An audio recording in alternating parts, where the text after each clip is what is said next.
Hello everyone, जय हिंद, नमस्कार, welcome you all to mission competition. आप सभी का स्वागत है। सबसे पहले आप सभी को राधे राधे, जय श्री राम। देखिए, बहुत ही पॉजिटिव और बहुत ही बेहतरीन न्यूज़ आ रहा है, बहुत ही बढ़िया अपडेट आ रहा है दरोगा को लेके। जी हाँ, दरोगा में जो है देखिए बम्पर पदों पे भर्ती अब होने जा रही है। पहले जैसा कि मैंने आपको ऑलरेडी बताया था, देखिए 1806 पदों का जो है ओवरऑल ऐसा बताया जा रहा है, रोस्टर ऑलमोस्ट डन है और बहुत जल्दी बीपीएसएससी आयोग को ये प्राप्त हो जाएगा। लेकिन अब इसमें जो है 1806 पद से ये बढ़ के मोटा मोटी मान के चलिए 1900 के आसपास जो है इसकी संख्या होने जा रही है। तो अच्छा खासा बढ़ोतरी होने जा रहा है। जहां लास्ट बार जो दरोगा में भर्ती आई थी 1275 पदों पे आई थी, वहीं इस बार मतलब यही आप मान लीजिए कि 1850 प्लस पदों पे भर्ती रहेगी। रफली ये मान सकते हैं आप लोग, ठीक है। अब इसी में जो है आपके लिए क्या एज लिमिट रहने वाला है, सिलेबस क्या, योग्यता क्या रहेगा, चयन प्रक्रिया क्या रहेगी, सब कुछ डिटेल में हम लोग बात करेंगे, ठीक है। तो चलिए सबसे पहले जो ऑफिशियल नोटिस है उसको देख लीजिए आप लोग। दोस्तों देखिए, हम लोग आगे अपने ऑफिशियल नोटिस के ऊपर में बिहार सरकार गृह विभाग आरक्षी शाखा, ठीक है, महालेखागार बिहार पटना के अंतर्गत, और ये वित्त विभाग को द्वारा जो है ये बताया गया है, अनौपचारिक रूप से प्रमाणित ये यहाँ पे लिखा जा रहा है, ठीक है। अब यहाँ पे देखिएगा, पटना शहरी क्षेत्र में अंतर्गत शहरी व्यवस्था के सुदृढ़ीकरण हेतु पुलिस उपाधीक्षक के टोटल 3 पद, पुलिस निरीक्षक के टोटल 3 पद और पुलिस अवर निरीक्षक के टोटल 9 पद, सहायक पुलिस अवर निरीक्षक के टोटल 18 पद और सिपाही के 120 पद सहित कुल 153 पदों पर जो है इसकी स्वीकृति दे दी गई है। यहाँ पे देखिएगा, यहाँ पे हर एक मतलब पुलिस विभाग के अंतर्गत में सिपाही से लेके हायर रैंक ऑफिसर तक का यहाँ पे पद जो है इंक्रीज़ किया गया है। इस बात को समझिएगा, ठीक है, सबको यहाँ पे बढ़ाया गया है। चलिए अब डिटेल में इसको पढ़ लीजिए। तो पटना जिला शहरीकरण बहुत तेज़ी से बढ़ रहा है। इसके अतिरिक्त राज्य की राजधानी होने शहरीकरण के तीव्र विस्तार यानी फ्लोटिंग पॉपुलेशन, यानी आप सब जान रहे होंगे ऑब्वियसली पटना चूँकि बिहार की राजधानी है, ठीक है, तो यहाँ पे बहुत तेज़ी से पॉपुलेशन बढ़ना बहुत ही आम चीज़ है, बहुत ही कॉमन है। इसी चीज़ को देखते हुए जाहिर सी बात है, जब पॉपुलेशन बढ़ेगा तो यहाँ पे जो दरोगा हैं, सिपाही हैं, इन सब की भी संख्या ज़्यादा लगेगी जो है सारा व्यवस्था को सुदृढ़ रखने के लिए, ठीक है। जैसी संख्या कारक पटना बिहार के अन्य जिलों से अलग श्रेणी में इस वजह से ही आ जाता है।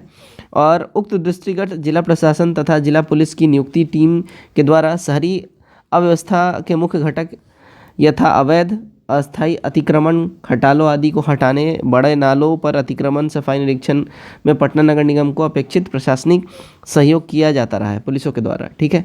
अब उल्लेखनीय है कि जिला प्रशासन तथा पुलिस प्रशासन के पदाधिकारी विभागीय कार्य, पर्व त्योहार, प्रोटोकॉल, परीक्षा, राजनीतिक कार्यक्रम, धरना प्रदर्शन आदि के निर्मित विधि व्यवस्था संधारण में भी व्यस्त रहते हैं, जिस कारण नगर निकायों के साथ शहरी व्यवस्था बनाए रखने का कार्य प्राथमिकता के आधार पर नहीं हो पाता है तथा अभियान में टूट का लाभ शहर में अव्यवस्था फैलाने वाले तत्वों को मिलता है। इसलिए ऐसा आवश्यकता है कि पटना नगर निगम, स्थानीय नगर परिषद, जिला प्रशासन तथा पुलिस प्रशासन की एकीकृत टीम हो, जो आपसी समन्वय से के उद्देश्य शहरी व्यवस्था में चुस्त दुरुस्ती बनाए रख सके। उक्त संदर्भ में पटना शहरी क्षेत्र के भौगोलिक विस्तार एवं जनसंख्या प्रसार को देखते हुए प्रशासनिक कार्य क्षेत्र के अनुरूप पटना को 3 प्रक्षेत्र यानी जोन में बांटा गया है, पटना मध्य, पटना पूर्वी और पटना पश्चिमी, ठीक है। इसके संबंधी जिलाधिकारी पटना का प्रस्ताव निम्न प्राप्त हो चुका है। पहला देखिए, पटना मध्य में पटना नगर निगम में बांकीपुर नूतन राजधानी तथा पाटलिपुत्र के अंचल, पटना पूर्वी में पटना नगर निगम कंकड़बाग और आजिमबाद का पटना सिटी अंचल, और तीसरा है पटना पश्चिमी फुलवारी शरीफ तथा खगौल नगर निगम परिषद, ठीक है, ये सब आ गया है। अब इसमें देखिएगा कुल मिला के यहाँ पे 120 सीट जो यहाँ पे दिखाया जा रहा है, ठीक है, तो ये इसके तहत दिखाया जा रहा है, ठीक है। 153 में से 120 सीट आप सब जान रहे हो केवल इस सिपाही वर्ग का है, ठीक है। तो यहाँ पे 120 सीटें उनकी दिखाई जा रही है और यहाँ पे कैसे कैसे सिपाहियों की संख्या यहाँ पे कैसे कैसे डिप्यूट होगी, कहाँ कहाँ पे, तो देखिए पूर्वी पटना में 40 सिपाहियों की ज़रूरत है, उसके बाद पश्चिमी पटना के अंदर में 40 और नगरीय पुलिस अधीक्षक है मध्य पटना में यहाँ पे 40, यानी कि तीनों विभागों में 40-40 डिवाइड किया गया है यहाँ पे सिपाहियों की संख्या।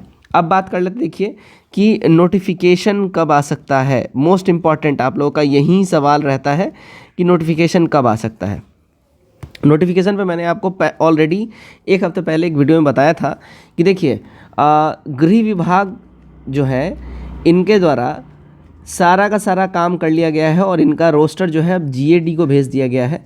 अब जीएडी जैसे ही ये रोस्टर भेजेगी बीपीएसएससी आयोग को, ठीक है, इनके पास रोस्टर प्राप्त होते ही, बीपीएससी आयोग को रोस्टर प्राप्त होते ही 1 हफ्ते से यानी कि 7 से 10 दिन के अंदर में, समझिएगा 7 से 10 दिन के भीतर में नोटिफिकेशन का काम हो जाएगा। बात कर लिए कब तक आ सकता है, देखिए अभी भी स्टिल मैं बोलूँगा दिसंबर लास्ट तक अभी है समय, लास्ट तक चांसेस है कि ये जो है आपको देखने मिल जाए, अदरवाइज जनवरी फर्स्ट वीक में ये आपको डेफिनेटली दिख जाएगा। बात करते देखिए एज क्या इसमें रहता है नहीं रहता है, तो देखिए इसमें जो मिनिमम एज जो रहता है, चूँकि समझिएगा अगर सिपाही वर्ग की अगर हम बात कर ले तो सिपाही वर्ग में मिनिमम एज जो है 18 वर्ष होता है, और मैक्सिमम एज की बात कर ले तो ये 27 ईयर्स रहता है जनरल कैटेगरी से, और ओबीसी वगैरह 30 इनका रहता है। अगर हम दरोगा की बात कर लें एसआई कैटेगरी में, तो एसआई कैटेगरी में समझिएगा आपका मिनिमम एज 21 वर्ष होना चाहिए और मैक्सिमम 37 ईयर्स होता है। ये आपको किस कैटेगरी में होता है, ये जनरल कैटेगरी में होता है।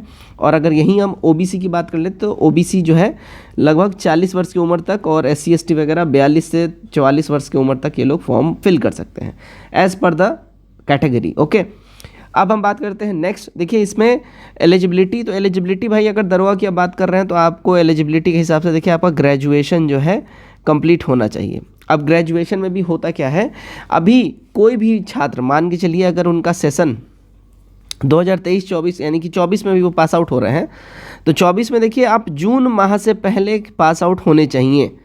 ठीक है, अगर जून माह के बाद अगर आप पास आउट हैं, या रिसेंटली अभी आपका कुछ दिन पहले ही लास्ट मंथ ही अगर आपका मान लीजिए रिजल्ट आया है, तो आप इसके लिए एलिजिबल नहीं रहेंगे, क्योंकि यहाँ पे कट ऑफ एज और कट ऑफ एलिजिबिलिटी डेट दिया जाता है। ठीक है, तो उस हिसाब से जून के हिसाब से होना चाहिए आपका।